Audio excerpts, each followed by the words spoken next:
Hello, everyone. Hope you all doing great. The topic I'm going to discuss in this episode is what are renewable energy resources, how they differentiate from non-renewables, and what are the steps taken by the UN and governments to push their countries towards green energy to fight climate change.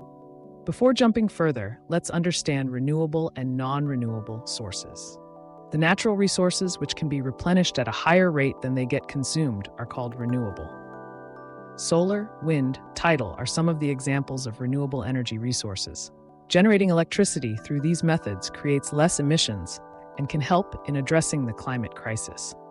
On the other hand, fossil fuels, nuclear like coal, natural gas, oil, are considered to be non-renewable and will be depleted in some time if we continue the usage. And for a fact, 80% of the world's energy is produced through burning these fossil fuels, resulting in releasing harmful greenhouse gases like carbon dioxide, methane into the atmosphere, which will have a devastating effect on climate. Before we going deep in how renewable energy helps addressing the climate change, we will have a look at process and technologies used by renewable sources to produce energy or electricity.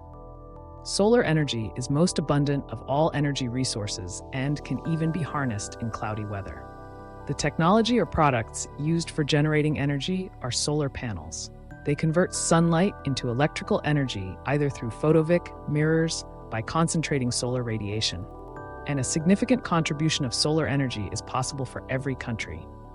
Wind energy, producing the electricity by using wind power, is in place from long time. Wind energy is harnessed through the kinetic energy of moving air by using large wind turbines.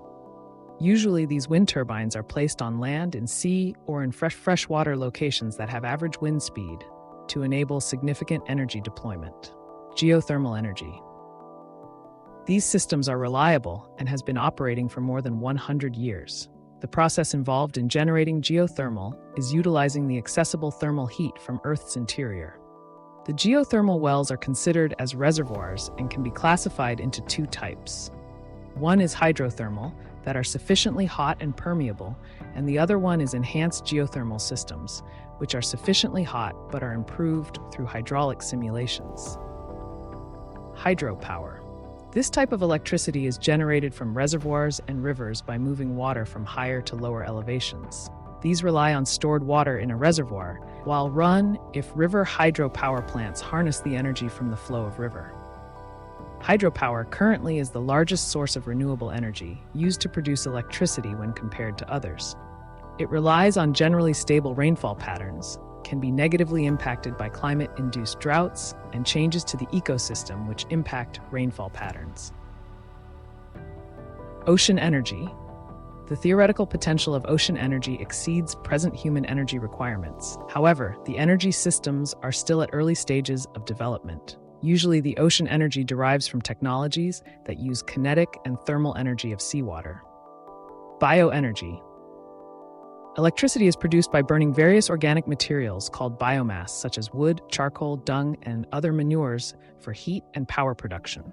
These modern biomass systems require dedicated crops, residues. Even biomass creates greenhouse emissions, but the levels are so much lower when compared to fossil fuels. To point out, above-mentioned 5 out of 6 systems will not emit any greenhouse gases while operating, but will have a small amount of carbon print in manufacturing stages. Burning fossil fuels like coal, oil, gas to produce energy are having the highest share in emitting greenhouse gases. To understand briefly why choosing renewable sources instead of non-renewable sources is important is because of the effects of greenhouse gases on climate changes. Greenhouse gas emissions will blanket the Earth and trap the sun's heat, which leads to disastrous effects on climate, like increase in global temperatures and many more. In terms of numbers, fossil fuels account for over 75% of global greenhouse gas emissions, 90% of carbon dioxide emissions, resulting in changing weather patterns, disrupting the usual balance of nature, and making the world more warmer than any point in recorded history.